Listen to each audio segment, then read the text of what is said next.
답 받도록 하겠습니다.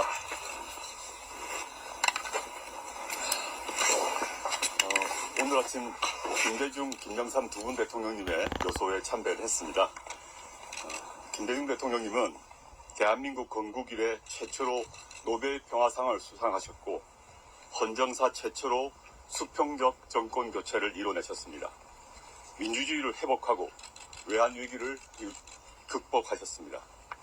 그분의 일생은 민주주의와 인권 그리고 남북 평화에 대한 헌신의 삶이었습니다. 그래서 국제사회와 세계인의 존경을 한몸에 받았습니다. 제가 목포 김대중 노벨상 기념관을 방문하면서 방명록에 썼던 것처럼 그분은 불멸의 거인이셨습니다.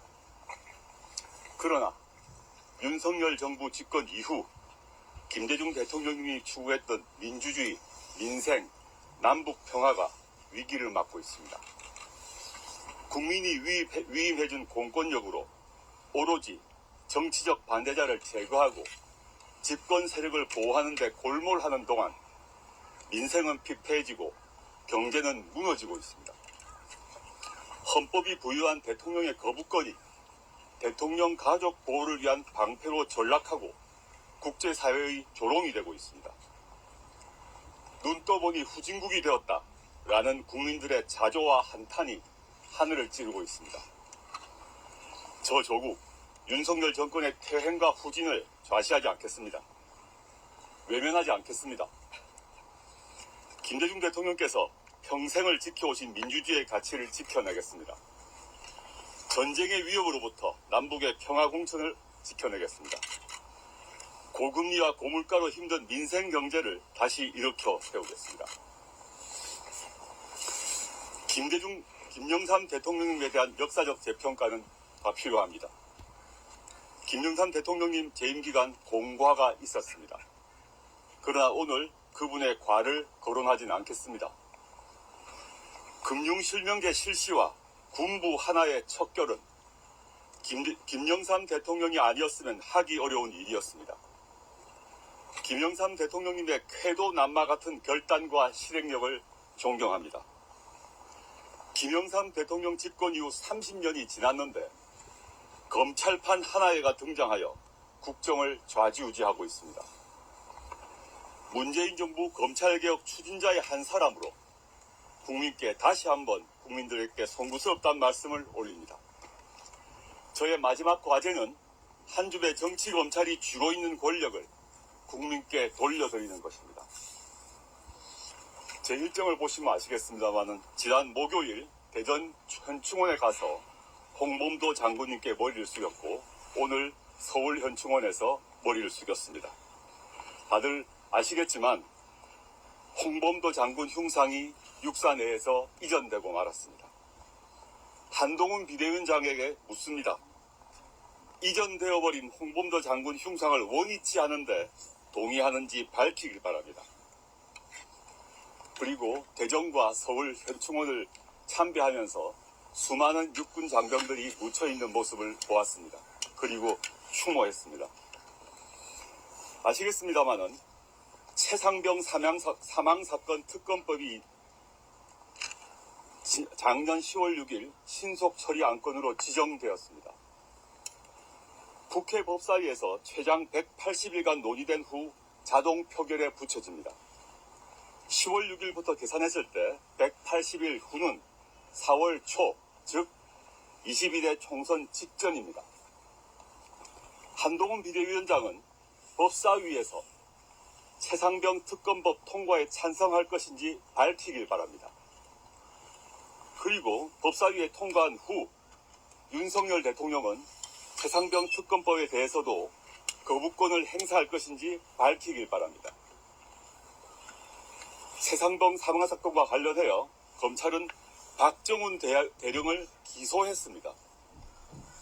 그러나 기소되어야 할 사람은 박정훈 대령이 아니라 수사 외압을 벌인 대통령실과 국방부 관계자들입니다. 일선 수사팀의 수사 결과가 왜 뒤집혔는지 밝혀야 합니다. 그리고 검찰은 박정훈 대령에 대한 기소를 취하해야 합니다.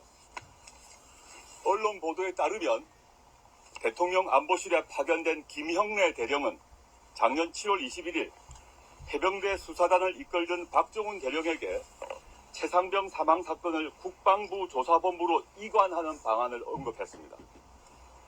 최상병 사망 사건이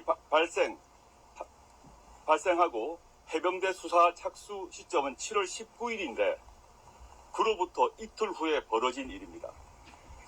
이 일을 김영래 대령이 혼자 했을까요? 이 과정에서 윤석열 대통령과 대통령실 관계자가 무슨 역할을 했는지 조사해야 합니다. 그래야만 최상병이 편히 눈을 감을 수 있을 것입니다. 이상입니다. 감사합니다.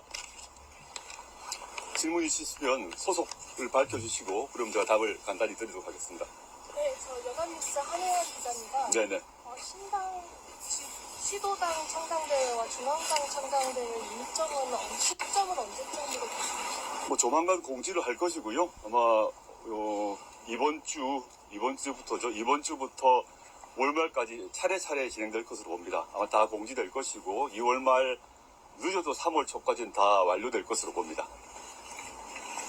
저 MBN 후선웅 기자라고 하는데요. 네네. 원래 일정에는 김대중 전 대통령 무역만 참배하게 돼 있었는데 오늘 아닙니다. 원래 일정이 다 원래 돼 있었습니다. 오늘 김영삼 전 대통령 무역 아닌 것 같은데요. 이 결정 자체는 두 분 모두 참배하는 것으로 제가 지난주에 그렇게 지시를 했습니다.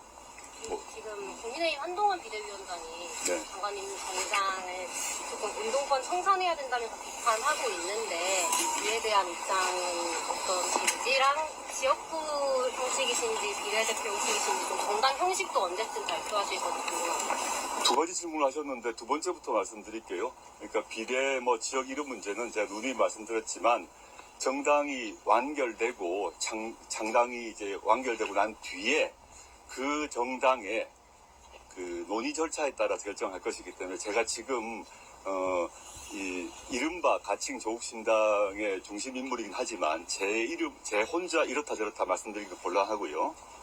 두 번째 아까 첫 번째 질문이시군요. 첫 번째 질문 답드리자면 운동권 정당 이런 말을 하는 얘기를 듣고 저는 사실은 실소를 금할 수가 없었습니다. 가칭 조국신당도 또는 범민주당을 포함한 범진보 진영의 정당도 공통점이 하나 있을 것 같습니다. 제가 오늘 현충원에 왔습니다만은 거꾸로 과거로 돌아가게 되면 일제와 싸웠던 독립운동의 정당이고 그 다음에 권위주의 군사독재와 싸웠던 민주화 운동의 정당입니다. 그러한 운동을 자랑스러워하는 게 너무 당연한 것이고 그게 대한민국 민주공화국의 가치이기 때문에 운동권 정당이란 말을 하는 의미가 도대체 무엇인지 운동이라는 단어가 그렇게 부정적인 것인지 그렇지 않다고 생각이 들고요. 현 시점에서는 검찰 독재를 바로잡고 소수의 정치 검찰로부터 권력을 국민에게 돌려드리려는 운동을 하는 정당이기도 합니다. 가칭 조국신당도 마찬가지이기 때문에 그런 운동에 비난을 한다거나 조롱을 하는 것은 오히려 대한민국 헌법 가치에 반한다고 생각을 합니다. 그래서 아까 제가 입장을 밝혔습니다만은 한동훈 비대위원장이 그런 질문을 한 것 같은데 저의 질문 아까 질문을 몇 개 드렸습니다. 최상병 특검법 문제거나 홍범도 문제거나 흉상 문제거나 국민의힘은 홍범도 장군에 대해서 좌익 빨갱이라고 생각하는지 답을 해야 됩니다. 최상병 특검에 대해서 어떻게 생각하는지 찬성할 것인지 반대할 것인지 거부권 행사를 건의할 것인지 그것을 한동훈 비대위원장이 답해야 할 것입니다.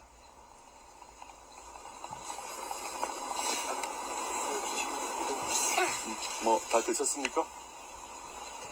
네네. 마지막으로 연합뉴스. 네네.